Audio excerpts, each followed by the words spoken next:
Hi everyone, Marion Emberson here for Wow Embossing Powders, and I just want to share with you 6 exciting new colours that we're bringing out. These are vintage colours. They go for many occasions, but they're just absolutely beautiful. So I just wanted to show you how to make a nice simple card with them. So here's the card that we're going to make.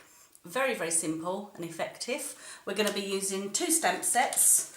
We've got the Blizzard one and the collage one. We're just using one of the words from the collage, the believe. I love the word believe at Christmas. I'm also going to be using one of our new moulds, and then on this little sample one that I've done here is another one of our new moulds. So I'm just teasing you really, but they will be available shortly. So all I've done is I've taken a piece of card, craft card, folded it in half to make a square. I've taken a doily, put some double-sided tape on the back, and then I'm just sticking it down to the front. I've already trimmed off the edges, so don't have to worry about that. And then, as I said, I'm using the word believe from the collage stamp set. So I'm just gonna ink it up. I'm not going to emboss this one. I just want it to be just plain black ink. I'm just going to go straight into the centre at the bottom, stamp it down, and then I'm just going to set that aside. We want to cut some little trees, and the easiest way to do this is to take a rectangle of cardstock, take your scissors, and you can just eyeball it, just go straight to the centre, and then you can just go down to the corner, flip it over. You don't have to flip it over, but I find that easier, and then just go to the other side, and it is as simple as that. So we're going to be using the Blizzard stamp for this one. Please ignore the colour of my one. It's just very well loved, this stamp. I absolutely adore it. I'm going to take Versamark ink pad, and I'm just going to ink it all over. So I want to cover the stamp entirely with it. You'll notice I'm not using a block, and that's because when I've got things that are smaller than the actual stamp, you really don't need a block because you can do it this way. So I'm going to position that on there, and I'm going to rub it on there.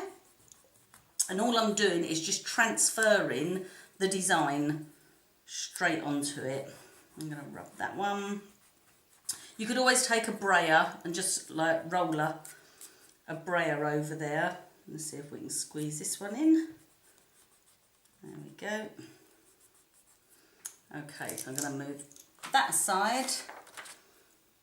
Get a piece of scrap paper. And now I'm going to use the Vintage Peacock and Vintage Champagne.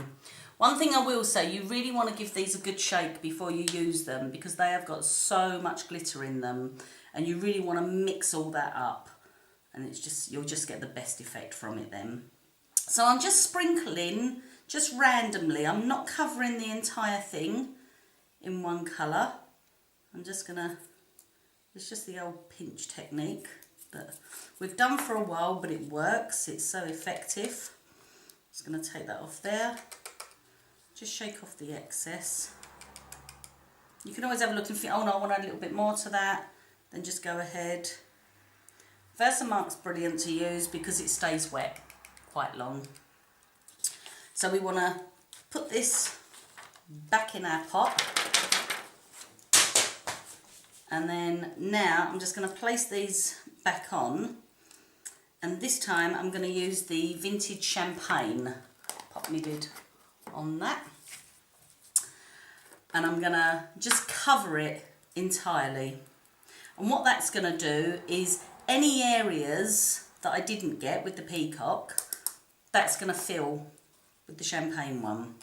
You can do this technique with like 3, 4 colours, it really doesn't matter. It's just however, the more colours you do, the faster you have to work, because obviously eventually Versamark will dry up, and it depends, you know, how hot it is, etc. But yeah, you can just keep going with it and do a real rainbow of colours. Okay, I'm just going to get rid of that there. These will fly around, so I would suggest just holding your pair of scissors or something just on there, and then you can heat them. Okay, that's our little trees done, so I'm just going to pop those to the side as well.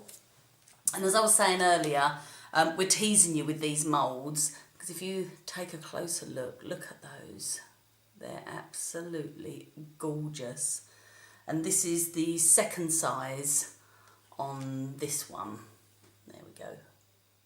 So it's that one there. Beautiful.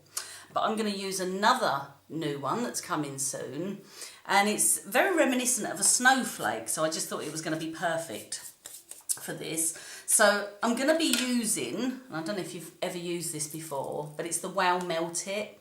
It is my absolute favourite product that Wow do. I absolutely adore it.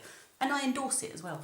I just really love it. I just think it's fantastic. It means that when I'm doing this sort of thing, it means that my powders go much further, because I don't need hardly any compared to what I used to before this stuff came along.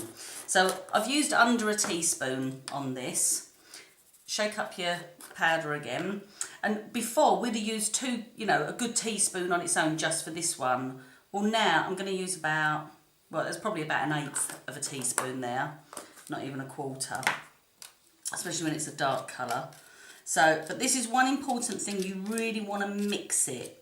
I'm going to stop talking in a minute because the gun's going to go on. So what I'm going to do is heat from underneath on this foil tray, and as soon as it goes all molten, I'm just going to pour it straight into the centre of the mould, and then that will find its own level as it spreads out. Okay?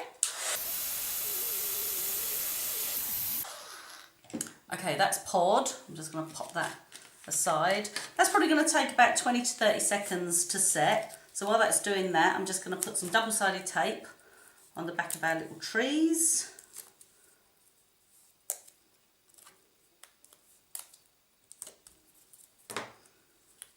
We've got lots of new stuff coming out as well, which I can't even tell you about here because I'll get in trouble.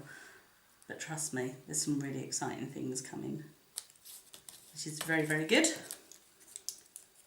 And let's just flip our tape over. Put that just slightly above. You really don't have to be precise with any of this. And then that one can go a little bit more above. I've got a piece of tulle that I'm just gonna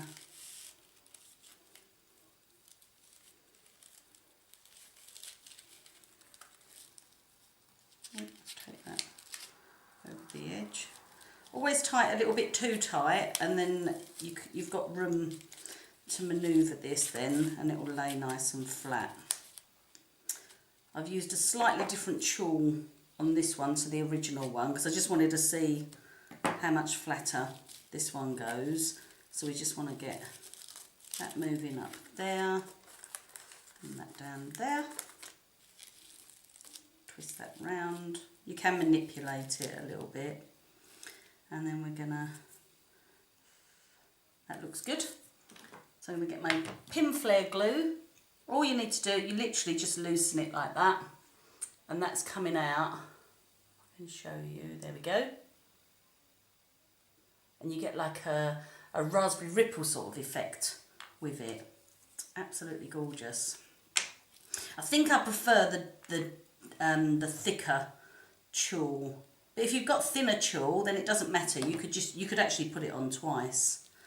Now I'm going to stick that down. That won't stick immediately, but it is one of the best glues for using on this type of thing. So I'm just going to pop that there, and then I'll just show you the one that I made earlier. So there we go, there's the finished sample. And then here's our vintage colours, starting at the top here, and we've got vintage champagne, vintage candy cane, vintage jade, vintage peacock, vintage romance, and finishing off with vintage amethyst. And I hope you'll agree that they're really lovely colours. So thank you for watching, and we'll see you again soon. Thank you, bye.